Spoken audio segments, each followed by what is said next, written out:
Hello and welcome back to Code to Serve Academy बच्चों। देखो, आखिरी लेक्चर अगर आपको याद होगा केमिस्ट्री का, तो what were we were discussing about elements, compounds and mixtures. Basic difference हमने समझ लिया था in the last lecture.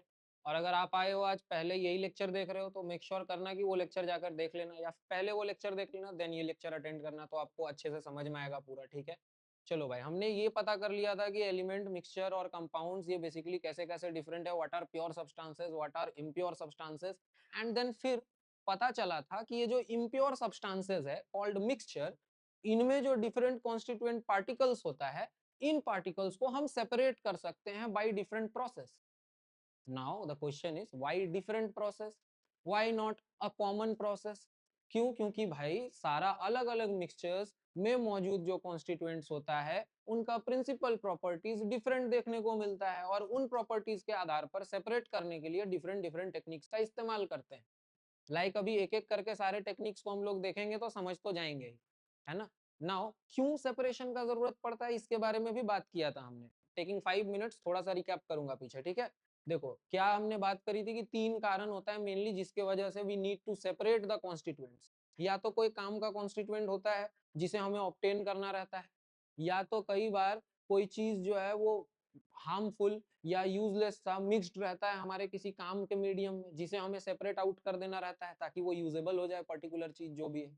And third चीज, किसी भी पर्टिकुलर चीजों का एनालिसिस करने के लिए कि उसमें क्या क्या है, किस चीज से वो बना है, we need to again separate the constituent so that we can study their characteristics far more better. यहाँ तक कोई प्रॉब्लम नहीं है, ये भी समझ में आ रहा भाई।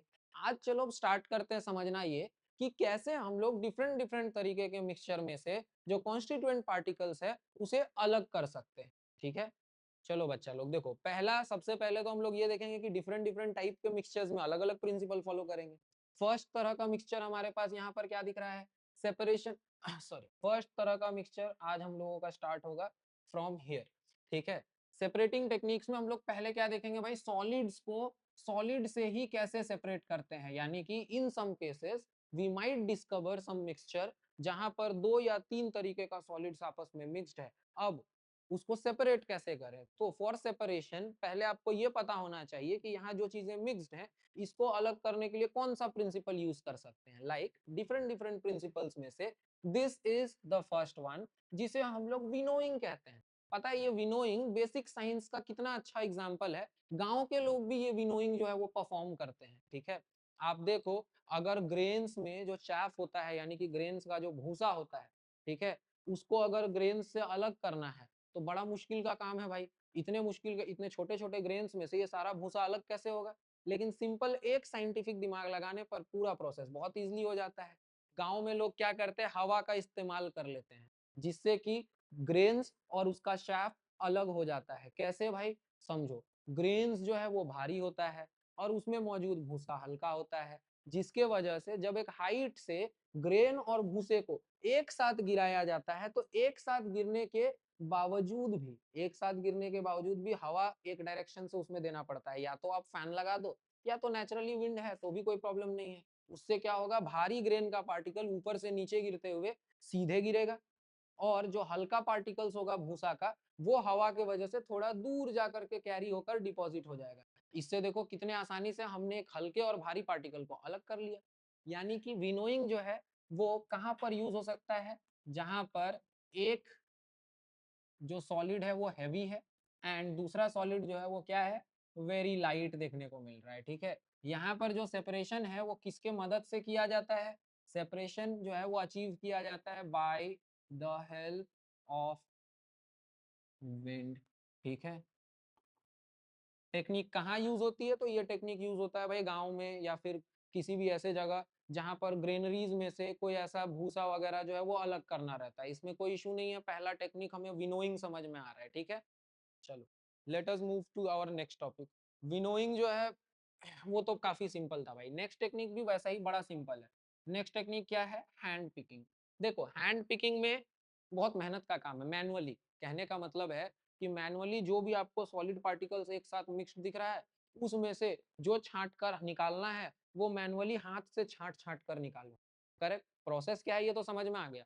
लेकिन एक बात बताओ, मैंने नमक चीनी मिक्स कर दिया, अब भाई कर लो हैंड पिकिंग आप, कौन करके हैंड पिकिंग उसको अलग कर लेगा, कोई नहीं कर सकता, यानी हर जगह तो हैंड पिकिंग नहीं लगा सकते हैं। फिर डिसाइड कैसे करें कि कौन से मिक्सचर को हैंड पिकिंग से अलग करना है और कौन से मिक्सचर को किसी और टेक्निक से। तो हैंड पिकिंग वाले मिक्सचर में हमेशा याद रखना जो कॉन्स्टिट्यूएंट्स होगा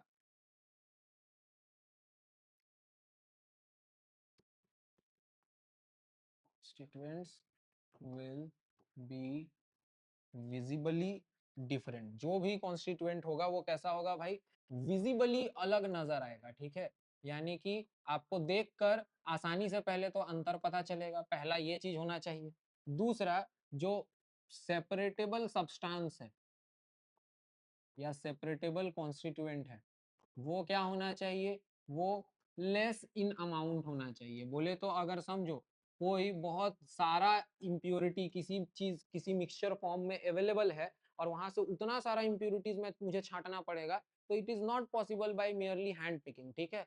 तो ये हैंड पिकिंग का प्रोसेस कहाँ लगा सकते हैं, इसका सिंपल एग्जांपल समझो। मम्मी जो है वो चावल बनाने से पहले उसमें से कंकड़ चुनकर हटाती है, तो वो जो कंकड़ चुनकर हटा रही है वो तो हाथ से ही हटाई, लेकिन फिर भी कंकड़ ऑलमोस्ट सारा हट गया। रीजन क्या है, पहले तो राइस और कंकड़ दोनों का अपीयरेंस बिल्कुल डिफरेंट डिफरेंट होता है। कहाँ राइस जो है व्हाइट व्हाइट चमक रहा होता है, कंकड़ डल नजर आएगा, छोटा नजर आएगा, राइस के शेप से भी बिल्कुल अलग रहेगा। और इन सब के अलावा यूजुअली राइस में जो कभी कंकड़ वगैरह आ जाता है उसका अमाउंट राइस के कंपैरिजन में बहुत कम होता है, जिसके कारण उन कंकड़ों का हटाना हैंड पिकिंग से इज क्वाइट पॉसिबल। यहां तक कोई प्रॉब्लम है, हैंड पिकिंग समझ में आ रही है बात। यूजुअली अनवांटेड मटेरियल्स को छांट कर हटाने के लिए यूज करते हैं, और यहाँ पर अपीयरेंस वाइज काफी डिफरेंस होना चाहिए जिस पार्टिकल को छांट कर हटाना है मुझे। जैसे अभी चीनी नमक वाले केस में क्या था, दोनों का पार्टिकल्स व्हाइट व्हाइट नजर आता। हाँ साइज थोड़ा अलग है, लेकिन मान लो मैं सिमिलर साइज का जो है वो नमक का दाना भी थोड़ा बड़ा आता है, चीनी भी थोड़ा छोटे दाना वाला आता है, मिक्स कर दे तो वैसे में कंफ्यूजन हो सकता है, तो वो तो अलग होने से रहा भाई, ठीक है। यहाँ पर कोई प्रॉब्लम नहीं है, ये भी समझ में आ रहा है। देखो हैंड पिकिंग भी क्लियर है, नेक्स्ट है सीविंग। अब ये सीविंग वाला टेक्निक जो है ना, ये आप चीनी और नमक को अलग करने के लिए यूज कर सकते हो। अगर चीनी और नमक का पार्टिकल्स का साइज सच में अलग अलग है, कंसिडरेबली अलग अलग है। सीविंग जो है वो समझ लो फिल्टरेशन के जैसा ही प्रोसेस है, बस खाली इसमें सिर्फ छोटे छोटे पार्टिकल्स को फिल्टर करके रखने की बात नहीं होती। यहाँ कभी भी दो ऐसा मिक्सचर जो डिफरेंट डिफरेंट पार्टिकल्स के साइज से मिलकर के बना हुआ है, ऐसा कोई मिक्सचर, उसको सेपरेट करने की खाली बात की गई है।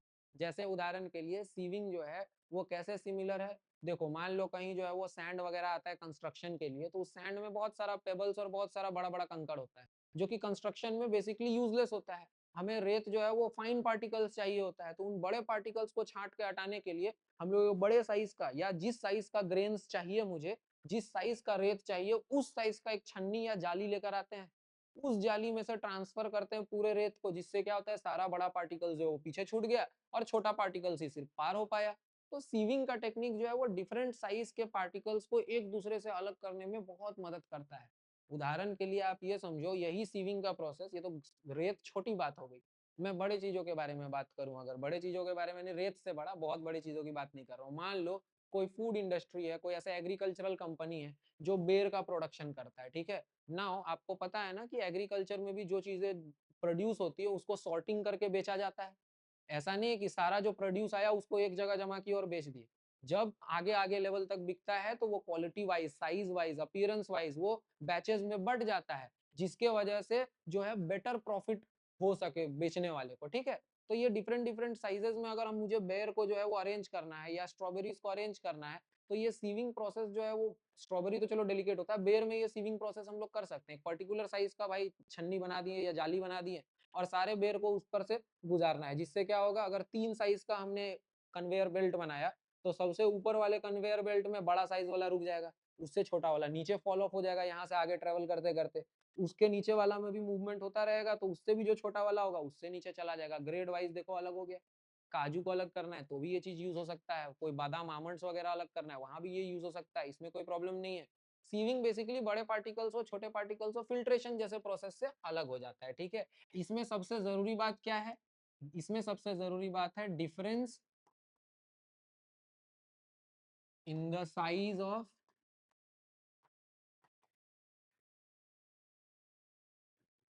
कॉन्स्टिट्यूएंट्स। अगर कॉन्स्टिट्यूएंट्स सिग्निफिकेंटली अलग अलग साइज का है तो हम उन दोनों को क्या कर सकते हैं, सीविंग के मदद से सेपरेट कर सकते हैं। इसमें कोई प्रॉब्लम नहीं है, यहाँ तक समझ आ रहा? चलो वेरी गुड, आगे समझो। Next process is sublimation. Sublimation के बारे में भी आपको पता होगा, लेकिन पहले जरा समझ लेते हैं, ठीक है। देखो, स्टेट ऑफ मैटर के बारे में आप लोगों ने पढ़ा। स्टेट ऑफ मैटर में आपको मालूम चला कि भाई स्टेट ऑफ मैटर्स तो इंटरचेंजेबल है, यानी कि कभी जो है वो सॉलिड लिक्विड बन जाता है, लिक्विड कभी गैस बन जाता है, या फिर इसका उल्टा भी होता है, गैस कभी लिक्विड बनता है, लिक्विड कभी सॉलिड बनता है, करेक्ट। लेकिन इन सब के बीच में कुछ ऐसा स्पेशल सब्सटेंसेस भी होते हैं जो लिक्विड से गैस, या फिर देखो एक क्रोनोलॉजिकल ऑर्डर होता है ना, कोई भी चीज ऐसे चेंज होता है, सॉलिड, लिक्विड, गैस, या फिर गैस, लिक्विड, सॉलिड, अमूमन ऐसा होता है। लेकिन कुछ ऐसे हैकर्स हैं केमिस्ट्री के वर्ल्ड में जो इस पैटर्न को फॉलो ना करके वो लोग direct solid to gas jump कर सकते हैं, या फिर direct gas to solid state में आ सकते हैं, ठीक है। इस पर्टिकुलर प्रोसेस को हम लोग क्या कहते हैं, सब्लिमेशन। ये जो व्हाइट लाइन है ये सब्लिमेशन को दिखा रहा है, यानी कि आप चाहो तो कलेक्टिवली इस प्रोसेस को भी कह सकते हो कि ये सब्लिमेशन है, ठीक है। और आप ये भी कह सकते हो कि भाई चलो ये भी सब्लिमेशन है, लेकिन बहुत सारे लोग ये जो गैस से सॉलिड बनने वाला प्रोसेस है इसको सब्लिमेशन के जगह डिपोजिशन नाम से बुलाना ज्यादा पसंद करते हैं। इसमें कोई प्रॉब्लम है? ये जो है ये प्रोसेस डिपोजिशन भी कह सकते हो उसमें, क्यों? क्योंकि गैसियस पार्टिकल डिपोजिट होकर सॉलिड पार्टिकल फॉर्म कर दे रहा है, इसमें कोई प्रॉब्लम नहीं है। चलो भाई, अब किसमें हो सकता है ये चीज? तो कुछ गिने चुने ऐसे कंपाउंड्स होते हैं, मान लो जैसे एक कैम्फर है जिसको कपूर बोलते हैं, ठीक है, या फिर नैप्थलीन बॉल है, फिनोप्थलीन जिसको कहते हैं। अच्छा, इसके अलावा जो है नेक्स्ट आप इसके आगे देख सकते हो अमोनियम क्लोराइड, वो भी जो है वो क्या है आपका सबलाइम सब्सटेंस है। इन सबलाइम सब्सटेंसेस की खासियत क्या है भाई कि इसको अगर गर्म करो तो सीधा गैस बनेगा, और वापस अगर उसको फिर कंडीशंस जो है वो रिवर्स कर दो तो फिर गैस से सीधा सॉलिड बनेगा, बीच में लिक्विड स्टेट उसका स्किप हो जाता है। तो इस तरीके से किस चीज को हम लोग सेपरेट कर सकते हैं? मान लो अभी अमोनियम क्लोराइड का मैंने एग्जांपल लिया था, अगर अमोनियम क्लोराइड का ही मिक्सचर रेत के साथ क्रिएट हो जाता है तो आप उसको छान कर अलग कर नहीं सकते हो, ठीक है। आप पानी में घोलना चाहोगे अमोनियम क्लोराइड जो है वो पानी में वैसे घुलेगा नहीं, तो अब आप क्या करोगे, उसको सिंपली एक ऐसे कंटेनर में ले लोगे, ऐसे कंटेनर में लेकर के ऊपर किसी चीज से कॉटन प्लग से या किसी चीज से आपने पैक कर दिया, रेत और अमोनियम क्लोराइड का जो मिक्सचर है वो आपने यहाँ लिया, और नीचे से एक सोर्स से हीट ट्रांसफर किया। हीट ट्रांसफर करने पर क्या हुआ, इस मिक्सचर में से जो भी सब्सटेंस था सबलाइम वो पहले तो वेपराइज हुआ, वेपर बन करके पहले तो स्केप करना चाहा, लेकिन स्केप पॉइंट तो है नहीं इसके पास, ऊपर तो ब्लॉकेज है, जिसके वजह से due to being no escape place ये सब डिपॉजिट होने लगता है इसी ग्लास के यहाँ लेयर में। और उसके बाद अब जो है आप रेत को और इसको सेपरेट देख सकते हो, यानी कि ये सेपरेशन हो गया है यहाँ पर, इसमें पहले कोई प्रॉब्लम नहीं है। अच्छा, अब आप कहोगे कि सर जी ये तो अभी भी फ्लास्क के अंदर फंसा हुआ है, अब रेत निकालेंगे तो भी थोड़ा बहुत उसमें मिक्स हो जाएगा, अच्छे से तो सेपरेट नहीं होगा। तो इसीलिए इस प्रोसेस को करने के लिए ये नॉर्मल पूरा फ्लास्क ना लेकर के एक ऐसा डिस्क, पेट्री डिश जिसको कहते हैं वो लिया जाता है, और उसके ऊपर फनल को रख दिया जाता है, जिससे एक टेम्पररी कोनिकल फ्लास्क तैयार हो जाता है जिसका ऊपर का लीड आप हटा सकते हो। तो जैसे ही ऊपर का लीड हटाओगे तो इसमें पूरा अमोनियम क्लोराइड आपको डिपोजिटेड मिल जाएगा, इसमें कोई प्रॉब्लम नहीं है। ये समझ में आ रहा? चलो वेरी गुड। यानी कि सब्लिमेशन में क्या रिक्वायर्ड है भाई, एक चीज जो सबसे इंपॉर्टेंट केस रिक्वायर्ड है वो ये, दैट सबलाइम सब्सटेंस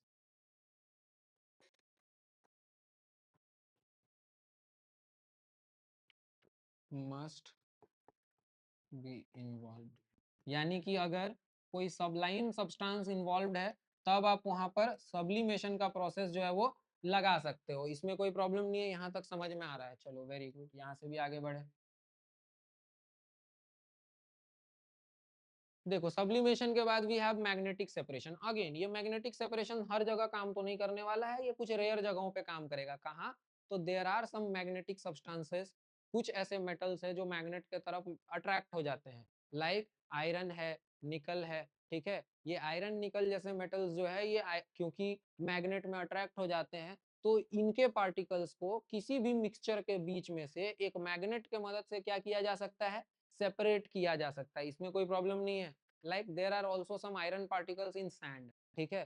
तो आप रेत में मैग्नेट घुमाओगे तो आप देखोगे रेत में से जो भी थोड़ा बहुत आयरन पार्टिकल्स उसमें मौजूद है वो सेपरेट होकर किस में चिपक जाता है, मैग्नेट में चिपक जाता है। तो ये सेपरेशन बाय मैग्नेटिज्म कब पॉसिबल है, जब कोई मैग्नेटिक सब्सटेंस, कोई ऐसा सब्सटेंस जो मैग्नेट की तरफ अट्रैक्ट हो जाए वो इन्वॉल्व्ड है तभी। ठीक है, तो मैग्नेटिक सेपरेशन में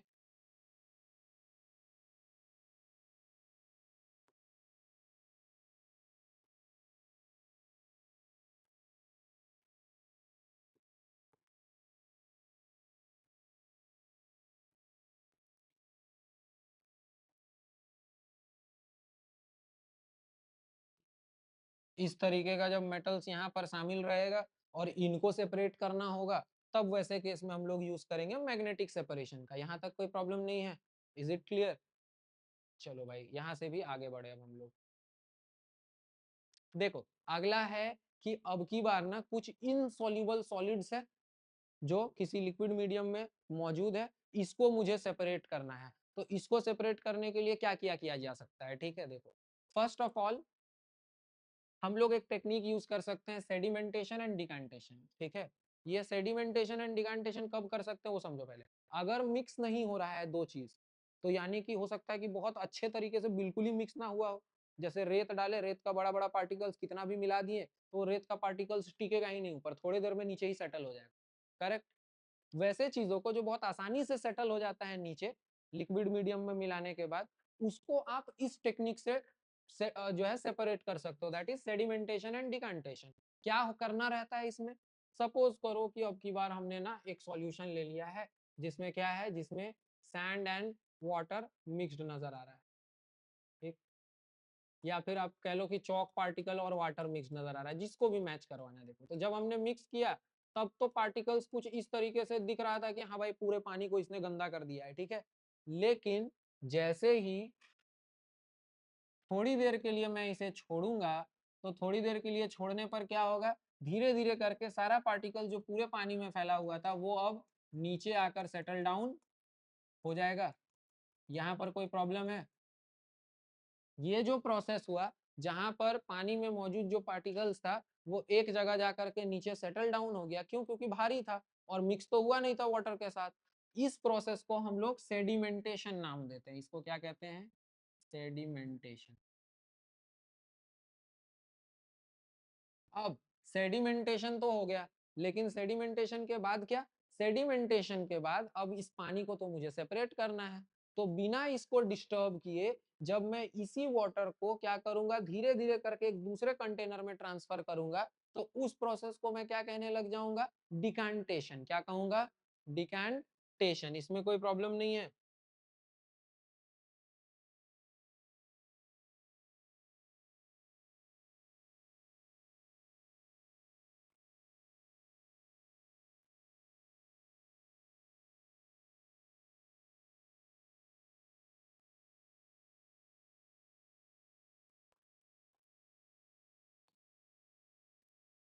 समझो अब इसको क्या कर रहे हैं, एक डिफरेंट कंटेनर में इस सारे वाटर को कलेक्ट कर रहे हैं बिना डिस्टर्ब किए। इस प्रोसेस को हम लोग क्या कहने लग जाएंगे, इसको कहेंगे डिकांटेशन। तो अब सेडिमेंटेशन भी समझ में आया, डिकांटेशन भी समझ में आया, इसमें कोई प्रॉब्लम नहीं है। चलो वेरी गुड। लेकिन सेडिमेंटेशन और डिकांटेशन का भी एक लिमिटेशन है। मान लो उस रेत में इतना छोटा छोटा पार्टिकल्स हुआ जो बहुत देर छोड़ने के बाद भी नहीं बैठा, पानी के नीचे सेटल नहीं हुआ, तो कुछ कुछ रेत का पार्टिकल्स अभी भी पानी में तैरता रह गया, तो वैसे केस में एक सेकेंड टेक्निक यूज हो सकता है जिसको लोडिंग कहते हैं। ये टेक्निक स्पेशली तब यूज होता है जब पानी में मौजूद इन जो सॉलिड सब्सटेंसेस है वो इतना छोटा है कि आसानी से नीचे सेटल डाउन नहीं हो रहा है। तो वैसे केस में हम लोग क्या कर सकते हैं भाई, वैसे केस में देखो मान लो यहाँ पर अब की बार सेम कंटेनर वी हैव, इस कंटेनर में भी हमारे पास जो है वो मिक्सचर है of water and an insoluble substance. लेकिन अब की बार ना वो इनसॉल्युबल सब्सटेंसेस का जो साइज है वो इतना छोटा है कि वो आसानी से नीचे सेटल नहीं हो रहा है। तो वैसे केस में हम लोग क्या करेंगे, वैसे केस में हम लोग एक सब्सटेंस यूज करेंगे जिसको क्या कहते हैं, एलम, पोटास एलम। ठीक है, यहाँ पर एक एलम का टुकड़ा जो है वो डुबाकर छोड़ देंगे। ये क्या करेगा, ये जो है ये इन सारे पार्टिकल्स को धीरे धीरे कर कर हैवी बनाएगा। और धीरे धीरे कर कर हैवी बनाने के बाद इनको जो है वो क्या करवाएगा, नीचे सेटल करवा देगा। ये चीज समझ में आ रहा है। लोडिंग प्रोसेस क्या है भाई? लोडिंग एक स्पेशल तरह का प्रोसेस है जहां पर और जो फाइनर पार्टिकल्स होता है किसी भी लिक्विड मीडियम में, उसको एलम के मदद से पहले भारी बनाते हैं। जैसे एलम जो है वो रिलीज होता है वाटर में, वो धीरे धीरे करके सारे पार्टिकल्स को हैवी करता जाता है और नीचे जाकर के वो सेटल हो जाता है। जब सारा पार्टिकल्स नीचे सेटल डाउन हो जाता है तो अब जो है सेपरेट किया जा सकता है फिर से ऊपर से पानी को धीरे से ट्रांसफर करके। इसमें कोई प्रॉब्लम नहीं है। यहाँ तक समझ में आ रहा? चलो वेरी गुड भाई। सेडिमेंटेशन, डिकांटेशन एंड लोडिंग भी आपने समझ लिया। देखो लोडिंग का इस्तेमाल ना, अगर आपके घर पे कुआं हो, ठीक है, ऐसे तो शहरों में कुआं नहीं होता है, गांव के लोग घरों में कुआं होता है, तो अगर आप गांव से हो और आपके घर पे कुआं है तो आप देखोगे बरसात के मौसम में उस कुएं का पानी जो है ना वो गंदा नजर आने लगता है। ठीक है, क्यों? क्योंकि बरसात की वजह से उसका पार्टिकल्स नीचे का बिल्कुल उथल पुथल होकर पानी में मिक्स हो जाता है। अब उस गंदे पानी को डायरेक्टली कंज्यूम करने के बजाय बरसात के टाइम पर लोग अक्सर जो है इसी लोडिंग टेक्निक का इस्तेमाल गाँव में करते हैं। पोटास एलम जो है वो कुएं में लटका कर छोड़ देते हैं, जिसके कारण जो पार्टिकल्स है वो थोड़ी देर में हैवी होकर के धीरे धीरे करके नीचे सेटल हो जाता है। इसमें कोई प्रॉब्लम नहीं है। अब उतना छोटा सा या उतना स्लाइट या trace amount of potash alum जो है वो तुरंत से हमारे हेल्थ को कोई नुकसान भी नहीं पहुंचाता है, क्योंकि वो पोटास एलम वाला ट्रीटमेंट करने के बाद तुरंत से लोग उस पानी को नहीं कंज्यूम करते हैं ना। कुछ टाइम के लिए पहले पानी स्टोर करके रख लिए जो यूज करना है उनको, और बाद में पोटास एलम यूज करने के बाद कुछ टाइम के बाद उसका कंजप्शन होता है। ठीक है, ये लोडिंग का प्रोसेस भी चलो भाई समझ में आ गया आपको। अब चलो लोडिंग के प्रोसेस से आगे बढ़े और एक नया प्रोसेस देखें जिसे कहते हैं सेंट्रीफ्यूगेशन। यानी व्हाट इफ पार्टिकल्स इतना छोटा है कि इस बार लोडिंग से भी अलग नहीं होगा। जैसे एग्जांपल के लिए एक बात बताओ, हमारा ब्लड लिक्विड है ना, मोस्टली वाटर है ना। ब्लड का जो प्लाज्मा है वो कितना परसेंट वाटर होता है? हमारी बॉडी पूरी 70% वाटर है और ब्लड का प्लाज्मा तो 90% से ज्यादा वाटर है। ठीक है, वो जो वाटरी मीडियम है उसमें क्या मौजूद है? ब्लड सेल्स मौजूद है। ये बताओ ब्लड सेल क्या ब्लड में डिजोल्व है? नहीं ना, डिजोल्व है भाई। तो ब्लड सेल्स भी पार्टिकल के तरह है, इनसॉल्युबल पार्टिकल्स के तरह, जो कि किसमें मौजूद है? लिक्विड मीडियम में मौजूद है। यस और नो? अगर मैं बोलूं कि आपके ब्लड में white blood cell, red blood cell है, इनको सेपरेट करके दिखाओ, क्योंकि मिक्सचर है तो सेपरेट किया जा सकता है। तो अब ये टेक्निक तो काम करेगा नहीं क्योंकि पार्टिकल्स बहुत स्मॉल है। ये टेक्निक भी काम नहीं करेगा क्योंकि अब की बार लोडिंग भी वहां नहीं काम करेगा, ब्लड सेल्स तो इन माइन्यूट पार्टिकल से भी छोटा है। तो अब क्या करेंगे? एक नया टेक्निक का इस्तेमाल करेंगे जिसे कहते हैं सेंट्रीफ्यूगेशन। इसमें क्या करना रहता है? देखो बेसिकली ये गांव वाला ही प्रोसेस है, फिर से देखना, ये गांव का प्रोसेस है जिसको साइंटिफिकली जो है वो बहुत ज्यादा हम लोग इस्तेमाल कर सकते हैं अलग अलग रीजन से। आपने गाँव में देखा होगा जो है वो मलाई जमा करके लोग रखते हैं दूध का, और बाद में उस मलाई में से क्या ऑब्टेन करते हैं? घी ऑब्टेन करते हैं। कैसे ऑब्टेन करते हैं? मलाई को जमा करते जाते करते जाते करते जाते हैं। जब एक सिग्निफिकेंट अमाउंट ऑफ मलाई जमा हो जाता है तो उसको पकड़ करके ऐसे ऐसे ऐसे ऐसे घुमाते हैं, और घुमाने पर क्या होता है? जो हल्का पार्टिकल्स होता है, किसका हल्का पार्टिकल्स? हल्का पार्टिकल्स घी का, वो उस पूरे मीडियम के ऊपर आकर तैरने लगता है और फिर उसको हाथ से कलेक्ट कर लेते हैं। तो यहाँ पे भी क्या था? यहाँ पे भी डिफरेंट डिफरेंट चीजें मिक्सचर के तरह थी, उसको सेपरेट किया गया। ब्लड सेल वाला समझना, ब्लड सेल्स को भी सेपरेट आउट करने के लिए सेम टेक्निक का इस्तेमाल किया जा सकता है। हाँ, बस इस बार हाथ से ऐसे घुमाने से काम नहीं चलेगा, बल्कि ये काम कैसे होगा? एक छोटा सा टेस्ट ट्यूब में जो ब्लड से को सेपरेट करना है उसका सैंपल ले लेना है, उसको पैक कर लिए। पैक करके एक मशीन आता है सेंट्रीफ्यूगेशन के लिए, एक स्पेशल मशीन होता है जिसको क्या कहते हैं? सेंट्रीफ्यूज। क्या कहते हैं? Wait a minute. ओके, इसे क्या कहते हैं? सेंट्रीफ्यूज कहते हैं।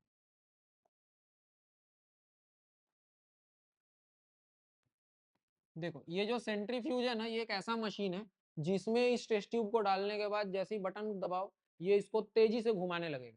ठीक है, और तेजी से जो सर्कुलर मोशन इस टेस्ट ट्यूब में होगा उसके कारण इसमें मौजूद जो भी सब्सटेंस था उसमें जो अलग अलग साइज ऑफ पार्टिकल्स मास के हिसाब से, ठीक है सॉरी, अलग अलग वेट ऑफ पार्टिकल्स वाला जो अलग अलग पार्टिकल्स होगा वो सेपरेट आउट हो जाएगा।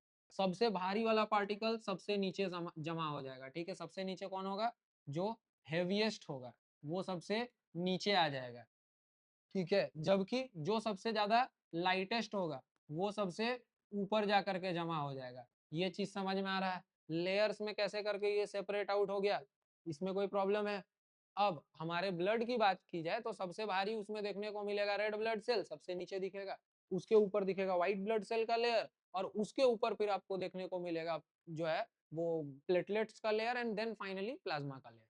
ऐसे करके सेंट्रीफ्यूगेशन से उन चीजों को भी सेपरेट कर सकते हैं, उन सॉलिड पार्टिकल्स को भी जो कंसिडरेबली बहुत छोटा साइज का होता है और एक लिक्विड मीडियम में मौजूद होता है। इसमें कोई प्रॉब्लम नहीं है। सेंट्रीफ्यूगेशन और सेंट्रीफ्यूग भी क्लियर हो गया, इसमें कोई दिक्कत नहीं। चलो वेरी गुड। अब हम लोग जरा बात कर लेते हैं फिल्टरेशन के बारे में। अगेन फिल्टरेशन जो है वो सीविंग जैसा ही टेक्निक है, लेकिन इस बार दो सॉलिड पार्टिकल के बीच में से नहीं अंतर हम लोग निकाल रहे हैं, ठीक है। लिक्विड में से एक सॉलिड को छांट के निकाल दे रहे हैं। लाइक चाय में मौजूद जो चाय पत्ती है उसको सेपरेट करने के लिए क्या करते हैं हम लोग, चाय में जो चाय पत्ती उसको सेपरेट करने के लिए ऐसे छन्नी डाले, छन्नी में से पास कर दिए, लिक्विड आराम से पास हो जाता है, जो सॉलिड है वो छन कर रह जाता है, इसमें कोई प्रॉब्लम नहीं है। तो यहाँ पर ये ट्राई करना है कि जो हमारा फिल्टर होगा, फिल्टर अपने से फिल्टर सेपरेट्स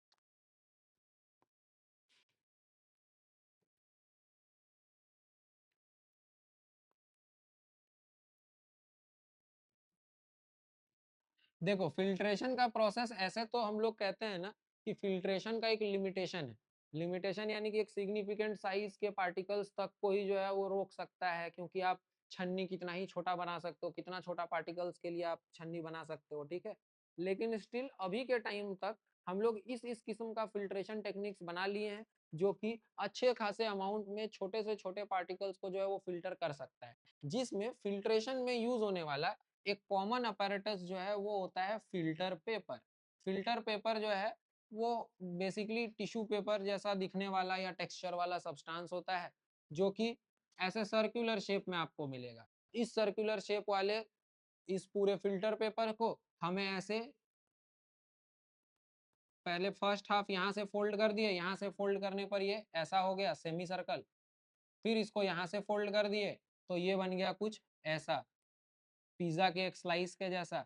अब इसको यहाँ से पकड़कर अगर मैं बीच से ओपन करूंगा तो ये कैसा बन जाएगा, एक कोन के जैसा। और इसी कोन में मैं क्या करूंगा, अगर जो मिक्सचर है मेरे पास जिससे सॉलिड सेपरेट करना है उसको मैं इसमें डाल दूंगा, और नीचे कलेक्शन के लिए एक वेसल लगा दूंगा, जिससे क्या होगा, जो यहाँ से वाटर पास होकर ड्रिप होकर के इधर कलेक्ट होगा वो साफ पानी होगा, और जो गंदगी होगी वो इस फिल्टर पेपर में ही रह जाएगा। इसमें कोई प्रॉब्लम नहीं है। यहाँ तक समझ में आ रहा है। जरूरी नहीं है कि हर बार फिल्टर पेपर और जाली और छन्नी ही हो हमारे पास। नेचर में कई बार जो है वो लोग सैंड, चारकोल का इस्तेमाल करके या सैंड चारकोल ट्विग्स का एक पूरा लेयर बना करके उसी के मदद से जो है वो फिल्ट्रेशन कर सकते हैं। लेकिन एक बात याद रखना, फिल्ट्रेशन हमेशा फिल्ट्रेशन का इस्तेमाल लोग पानी को साफ करने के लिए भी करते हैं, ठीक है। लेकिन याद रखना फिल्ट्रेशन सिर्फ सॉलिड सब्सटेंसेस से आपको छुटकारा दिलाएगा, ठीक है। उसमें मौजूद जो बायोलॉजिकल एजेंट होगा, जो डिजीज काउजिंग एजेंट्स होगा, उसको वो खत्म नहीं करेगा। इसीलिए हमेशा ध्यान में रखना चाहिए कि पानी को फिल्टर करने के बाद उसको या तो बॉईल किया जाए या तो एक बार क्लोरीनेशन किया जाए। उसका क्लोरीनेशन से भी जो बायोलॉजिकल चीज होता है मर जाता है, उसमें मौजूद कीटाणु वगैरह, और ऐसे हीट करने से भी, बॉईल करने से भी मर ही जाता है। बाकी सॉलिड सब्सटेंस आपने तो इनमें से किसी टेक्निक का इस्तेमाल करके हटा ही लिया होगा, इसमें कोई प्रॉब्लम नहीं है। चलो आगे बढ़े। आगे अब हमारे पास है सेपरेशन ऑफ सॉल्यूबल सॉलिड्स, यानी कि अब अगर दो सॉलिड है और अब की बार दोनों जो है वो आपस में अब की बार जो है वो एक सॉलिड एक लिक्विड है, और इस बार क्या हुआ, ये सॉलिड जो है वो अच्छे से मिक्स हो गया है, इस बार घुल गए। अब जो है सेपरेट करके बताओ। घुल गया लेकिन है तो अभी भी मिक्सचर ही, कोई नए सब्सटेंस में चेंज तो हुआ नहीं है, जिसके कारण सेपरेट करना आसान है भाई। तो एक बार को मान लो कि चीनी और पानी जो है वो एक जगह पर मिक्स कर दिए हम लोग। उसके बाद याद आया, अरे भाई मुझे तो चीनी का काम है, अब ये चीनी पानी में से पानी अलग करो। तो चीनी पानी में से पानी अलग करने के लिए फिल्ट्रेशन करके तो काम चलेगा नहीं, क्योंकि अब चीनी का पार्टिकल इतना छोटा हो गया है कि फिल्टर करने से पास हो जाएगा फिल्टर पेपर से, इसमें कोई प्रॉब्लम नहीं। तो इसीलिए अब क्या करेंगे, अब ये जो सॉल्यूशन होगा उसको हीट करेंगे। मान लो शुगर सॉल्यूशन को अगर हम लोग हीट किए तो हीट करने पे जो वाटर होगा वो क्या हो जाएगा, वो वेपराइज हो जाएगा, ठीक है। और जो शुगर होगा, ठीक है, वो क्या होगा, वो क्रिस्टल फॉर्म में पीछे छूट जाएगा। इसमें कोई प्रॉब्लम नहीं है। यहाँ तक समझ में आ रहा है। इवेपोरेशन का यूज आप जो है ना वो पेन के इंक में से डाई भी अलग करने के लिए कर सकते हो। आपको मालूम है आपके पेन के इंक में भी जो तो कलर मिक्स किया गया है ना, यानी कि कोई तो सॉलिड उसमें भी मिक्स्ड है। तो अगर आप पेन के इंक को एक जगह कलेक्ट करके उसको भी हीट करके इवेपोरेट कर दो, तो पीछे जो पाउडर छूटेगा वही उसका डाई है, कलर है, जिसका इस्तेमाल उस इंक में किया गया है। आई होप कि ये भी आपको समझ में आ रहा होगा। चलो भाई, अगला टेक्निक देखो क्या है, क्रिस्टलाइजेशन। ये एक स्पेशल टेक्निक है। अगेन कॉन्सेप्ट बिल्कुल वैसा वैसा ही है कि हम लोग जो है वो सॉलिड सॉलिड और लिक्विड के सॉल्यूशन में से जो लिक्विड है उसको जितना कम से कम कर दिए जिससे सॉलिड सेपरेट आउट हो जाए। ठीक है, इसके लिए एक एक्सपेरिमेंट से आप इसको समझो। ठीक है, पोटासियम वाला एक्सपेरिमेंट याद है? पोटासियम को पानी में डालता था तो घुल जाता था ना, और उसके बाद यूज करता था वो पार्टिकल्स को भारी करने। मान लो अब की बार पार्टिकल्स नहीं है हमारे पास, पोटासियम का ही सॉल्यूशन बना है पानी के साथ। ठीक, उसको देखो क्रिस्टलाइजेशन के मदद से कैसे अलग कर सकते हैं। क्रिस्टलाइजेशन के मदद से अलग करने का सिंपल टेक्निक ये है, पहले जो है वो जो पोटासियम का सॉल्यूशन है उसको गर्म करो। पोटासियम का सॉल्यूशन जब गर्म होने लगेगा, तो गर्म होने के बाद जब सिग्निफिकेंटली थोड़ा रिड्यूस हो जाए वाटर, तो उसके बाद उसको एक फिल्टर पेपर से पास करो, जिससे कि उसमें अगर कोई इम्प्यूरिटी होगा तो वो पहले छन कर अलग हो जाए। और अब जो ये पोटासियम का सॉल्यूशन है उसको आप छोड़ दो ठंडा होने के लिए। जैसे जैसे वो ठंडा होगा वैसे वैसे उसमें मौजूद क्रिस्टल्स अपने आप सेपरेट आउट होने लगेगा। ठीक है, इसी तरीके का इस्तेमाल सॉल्ट को ऑब्टेन करने के लिए भी किया जाता है। कहाँ पर? सॉल्ट बेड्स में, जहां पर ऐसा समुद्र के पानी को जमा करके ऐसे एक पतले से ताल में जब छोड़ दिया जाता है, धूप के गर्मी से धीरे धीरे करके वो सॉल्यूशन कॉन्सेंट्रेटेड और कॉन्सेंट्रेटेड होने लगता है। और जब फिर वापस ठंडा होता है तो क्या हो जाता है? सॉलिडिफाई होकर के रॉक जो सॉल्ट क्रिस्टल्स है वो अलग हो जाता है। ये क्रिस्टलाइजेशन का प्रोसेस समझ में आ रहा है भाई? इसके लिए क्या करते हैं? फर्स्ट स्टेप हीट करो, सेकंड स्टेप फिल्टर करो, और third step let it cool, जिसके वजह से क्या होगा? क्रिस्टल्स अपीयर हो जाएगा। ठीक है, और वो जो क्रिस्टल्स होगा वो किसका होगा भाई? जो सॉल्यूट उसमें हम लोग मिलाए हैं वो सॉल्यूट सेपरेट हो जाएगा, इसमें कोई प्रॉब्लम नहीं है। इसका इस्तेमाल कहाँ पे करते हैं जनरली? इसको जो है वो सॉल्ट ऑब्टेनिंग के लिए यूज करते हैं। ठीक है, सॉल्ट बनाने के लिए यूज करते हैं। I hope this is also clear, यहाँ तक भी समझ में आ रहा है? क्लियर है ना भाई सबको? चलो वेरी गुड, आगे देखो। अब की बार दो लिक्विड्स है और ये दोनों लिक्विड्स मिक्स हो गया है। अब दो मिक्स्ड लिक्विड्स को, जैसे एग्जांपल के लिए चलो ले लेते हैं, सपोज अल्कोहल है और वाटर है, ये दोनों मिक्स हो गया। अब ये तो मिक्सेबल लिक्विड है ना, तो इससे क्या बन जाएगा? एक सॉल्यूशन बन जाएगा। अब मुझे अगर इस सॉल्यूशन में से वाटर और अल्कोहल को अलग करना है, तो ये काम करने के लिए मुझे क्या करना होगा? ये काम करने के लिए मुझे करना होगा डिस्टिलेशन। क्या करना होगा? डिस्टिलेशन। चलो भाई देखे डिस्टिलेशन कैसे कर सकते हैं। पहले नॉर्मल डिस्टिलेशन का ना कॉन्सेप्ट समझो। ठीक है, डिस्टिलेशन के लिए आप एक डायग्राम देखोगे तो समझ सकते हो। वेट अ मिनट, इसे मुझे जरा छोटा कर लेने दो, बहुत बड़ा हो गया।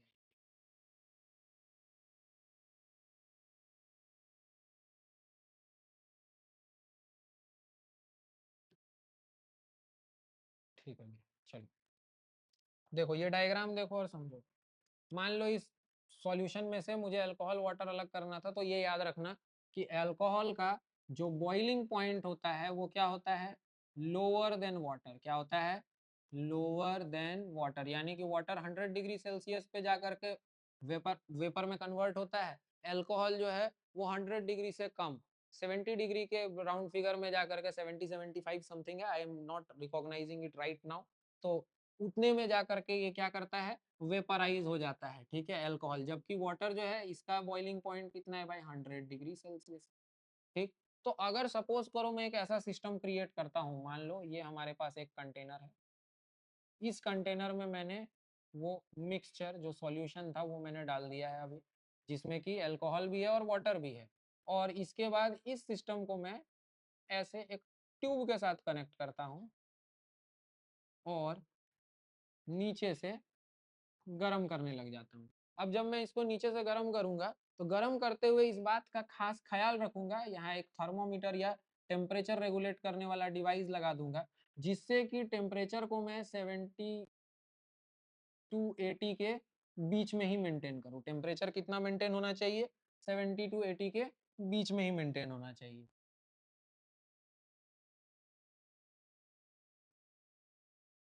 ठीक है, 70 टू 80 डिग्री सेल्सियस तक इसका हीट जाना चाहिए। अब इसके वजह से होगा क्या? वाटर इवेपोरेट हो नहीं पाएगा, लेकिन जो अल्कोहल है वो वेपराइज होने लगेगा। देखो क्या वेपराइज होने लगेगा, यहाँ से अल्कोहल वेपराइज होने लगेगा। अब ये जो अल्कोहल वेपराइज हो रहा है, इसको बाहर जाने के लिए रास्ता चाहिए होगा। रास्ता इसको मिलेगा इस ट्यूब में, दूसरे वाले में। और कमाल की बात यह है कि ये दूसरा ट्यूब ऐसे ओपन नहीं रहेगा, बल्कि ये दूसरा ट्यूब आगे पूरा ट्रेवल करेगा। आगे ट्रेवल करते हुए यही जाएगा एक कलेक्टिंग वेसल में, जहां पर हम लोग इस उम्मीद में है कि जो अल्कोहल यहाँ से सेपरेट आउट होगा वो यहाँ कलेक्ट होगा। लेकिन उससे पहले यहाँ एक और ट्यूब लगा हुआ रहेगा, जो ये दूसरा वाला ट्यूब क्या करेगा, ये दूसरा वाला ट्यूब कोल्ड वाटर का सप्लाई करेगा यहाँ पे। ठीक है, इस दूसरे वाले ट्यूब में कोल्ड वाटर होगा।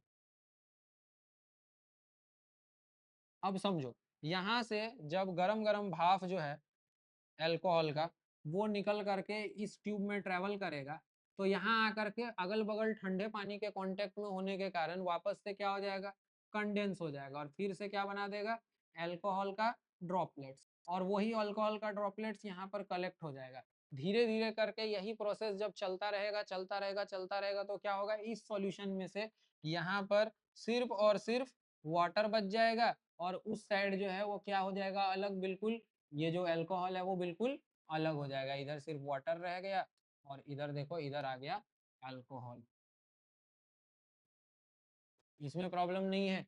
ये समझ में आ रहा है कि डिस्टिलेशन का प्रोसेस क्या है। डिस्टिलेशन के प्रोसेस में बेसिकली दो चीजों को सेपरेट आउट कर सकते हैं। खास तौर पर ये जो डिस्टिलेशन है, जहां दो चीज अलग अलग टेम्परेचर पे जाकर के जो है वो वेपराइज होता है, या दो से ज्यादा चीज मिक्सड होता है और डिफरेंट डिफरेंट टेम्परेचर में गर्म करके उसको सेपरेट करते हैं। लाइक क्रूड ऑयल जो है, उसी क्रूड ऑयल से, क्रूड ऑयल जिसको पेट्रोलियम बोलते हैं, ठीक है, वो जो पेट्रोलियम होता है या क्रूड ऑयल होता है, उसी में से जो है डीजल भी निकलता है, उसी में से पेट्रोल भी निकलता है, उसी में से केरोसिन भी निकलता है। लेकिन ये सारा चीज उसी में से कैसे निकलता है, क्योंकि डीजल, केरोसिन, पेट्रोल, ये सब सभी का जो बॉइलिंग पॉइंट होता है वो डिफरेंट होता है, जिसके वजह से क्रूड ऑयल को ही डिफरेंट प्रेशर और डिफरेंट टेम्परेचर में गर्म करके हम लोग ये सारे चीजों को डिफरेंट डिफरेंट लेवल पर ऑब्टेन कर सकते हैं। उसी प्रोसेस को हम लोग क्या कहते हैं, उसी स्पेशल प्रोसेस को फ्रैक्शनल डिस्टिलेशन का नाम देते हैं। इसमें कोई प्रॉब्लम नहीं है। यहाँ तक समझ में आ रहा है? चलो वेरी गुड, यहाँ तक तो बहुत अच्छे से सब कुछ समझ में आया आप लोगों को भाई। आगे बढ़े, देखते हैं आगे हमारे पास क्या है। अब ये chapter almost about to finish है। लास्ट है हमारे पास, मान लो कि दो फ्लूइड्स है जिसको हमने आपस में मिक्स कर दिया है, लेकिन वो मिक्स नहीं हुआ है, अलग अलग है। एग्जाम्पल के लिए मान लो कि ऑयल और वाटर को मैंने मिक्स कर दिया, तो बाई चांस अगर ऑयल और वाटर मिक्स हो गया तो ऑयल तो ऊपर तैरता रहेगा पानी के, ठीक। लेकिन स्टिल इतना आसान नहीं होगा उसको सेपरेट करना, क्योंकि जब आप ऐसे पलटा के अलग करना चाहोगे तो ऑयल निकलेगा, पानी निकलेगा, कोई गारंटी नहीं, और कितने, हर कंटेनर को पलटाया भी नहीं जा सकता है। ठीक है, इसको सेपरेट करने का सिंपल तरीका ये है भाई, कि हम लोग एक अपैरेटस यूज करेंगे। अपैरेटस का नाम क्या है? उसको कहते हैं हम लोग सेपरेटिंग फनल। क्या कहते हैं?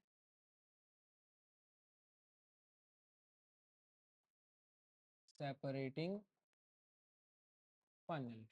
ये सेपरेटिंग फनल क्या होता है, देखो इस तरीके का एक पूरा स्ट्रक्चर होगा, ठीक।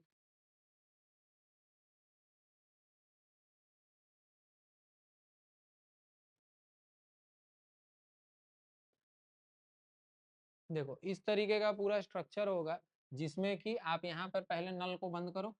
नल को बंद करके ऊपर एक इनलेट होगा। इस इनलेट से जो मिक्सचर है ऑयल और वाटर का, सबसे पहले वो आप इसमें डाल दो, जिसको आपको सेपरेट करना है, ठीक है। ऑयल और वाटर के मिक्सचर को आपने इसमें डाल दिया। अब मानकर चलो ऑयल और वाटर का मिक्सचर है, तो यानी कि नीचे जो है वो वाटर का लेयर होगा, नीचे वाटर का लेयर होगा, और ऊपर क्या जमा हुआ होगा, ऊपर ऑयल जमा हुआ होगा, कोई प्रॉब्लम नहीं। अब क्या करना है, अब यहाँ पर एक कंटेनर लेकर आएंगे हम लोग, और इस नल को ऐसे खोल देंगे कि यहाँ से जो है वो वाटर इसमें ट्रांसफर होने लगा। अब देखो ये नल तो नीचे की तरफ है ना, ऊपर तो नहीं है। नीचे होने का कारण, इससे पहले क्या गिरेगा, सिर्फ पानी निकलने वाला है। तो पानी जो है धीरे धीरे धीरे धीरे निकल कर यहाँ से, देखो इसका लेवल जो है वो घटने लगेगा। इसका लेवल घटते घटते घटते पहले यहाँ यहाँ यहाँ यहाँ, अब जब सिर्फ ऊपर क्या बचेगा, ऑयल बचेगा, या ऑयल बिल्कुल क्लोज आ जाएगा, तो वैसे केस में क्या करेंगे, इस नॉब को फिर और कंट्रोल करेंगे, इस तरीके से कर देंगे कि अब जो है अब वाटर कैसे गिरने लग जाए, ड्रॉप बाय ड्रॉप अब जो है वो वाटर आएगा। जब वाटर ड्रॉप बाय ड्रॉप आने लग जाएगा एग्जैक्टली